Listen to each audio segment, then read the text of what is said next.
Everyone, welcome back to my another blog. কেমন আছেন সবাই? আশা করছি সবাই ভালো আছেন এবং সুস্থ আছেন। এবং আমাদের ওয়েডিং শপিং অলরেডি শুরু। সো ওয়েডিং বেল তো বেজেই গিয়েছে।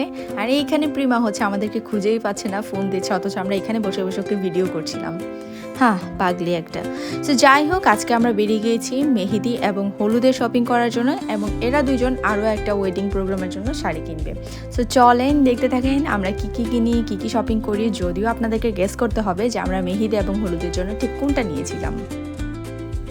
সো এখানে প্রিমা আর কিন্তু হচ্ছে দুটো শাড়ি দেখছে, তারা একটা ওয়েডিং প্রোগ্রামে জয়েন করবে সেই জন্য, কিন্তু তাদের শাড়ি পছন্দই হচ্ছিল না। প্রত্যেকটা দোকানে প্রায় সেম প্যাটার্ন এবং সেম ক্যাটাগরির শাড়ি, এবং শাড়িগুলো খুবই কমন, যদিও কমন অনুযায়ী এক্সপেন্সিভ হয়ে যাচ্ছিল। তো আমি তাদেরকে নিষেধ করলাম যে এখান থেকে আসলে শাড়িগুলো নেওয়াটাই বোকামি হবে। প্রথমত এগুলো খুবই কমন, ইউনিক তো নাই, এবং হচ্ছে এগুলোর প্রাইস অনেক বেশি ছিল, যেটা আমার কাছে মোটেও সুবিধাজনক মনে হচ্ছিল না।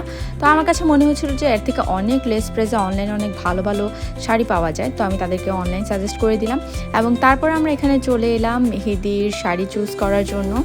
সো আপনাদেরকে অবশ্যই গেস করতে হবে যে আমরা কোন শাড়িটা নিয়েছিলাম। অলরেডি অনেকগুলো শাড়িটারি আপনারা দেখেই ফেলেছেন। এবং তারপর ওয়েট করছিলাম এই টিচারের জন্য, যেই টিচার হচ্ছে সবসময় ক্লাস কমপ্লিট করে তারপর আমাদের কাছে আসে সব কিছুতে জয়েন করার জন্য। সো সে চলে এলো, এবং হচ্ছে আমরা তাকেও একটু দেখিয়ে নিলাম যে আমরা কোনটা নিব না নেব। যদিও আমাদের হলুদের ড্রেসটা আমরা আগেই চুজ করে ফেলেছিলাম।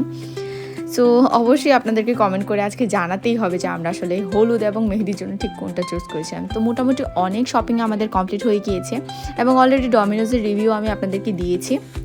আমরা শপিং করতে করতে অনেক বেশি হাংরি হয়ে গিয়েছিলাম, তারপর চলে এলাম ডমিনোজে। কিন্তু ডমিনোজে এসে একেবারেই আমাদের হার্ট ব্রেক হয়ে গেল। হাউসফুল, প্লাস কোনোভাবেই হচ্ছে বসার জায়গা ওনারা দিতে পারছে না, অর্ডারই নিতে পারছে না। আর তারপর সেখান থেকে বেরিয়ে সোজা চলে গেলাম আবার স্টেডিয়াম মার্কেটে, যেটা আমরা অ্যাজ অলওয়েজ করে থাকি। স্টেডিয়াম মার্কেটে চলে যাই, ওখানে হচ্ছে ন্যাচারাল এবং রিফ্রেশিং এনভায়রনমেন্ট, এবং হচ্ছে ওখানে সবসময় মোটামুটি অ্যাভেলেবেল থাকে সব কিছু, সেজন্য আমরা ওখানে চলে গিয়েছিলাম। সো আজকের ব্লগে বেসিক্যালি এগুলোই ছিল। এরপর আমি আর তেমন কিছু দেখাইনি, কারণ আমরা অনেক বেশি প্ল্যানে ব্যস্ত ছিলাম যে আমরা বিয়েতে, হলুদে, মেহেদিতে ঠিক কীভাবে কী করব না করব সব কিছু প্ল্যান করছিলাম।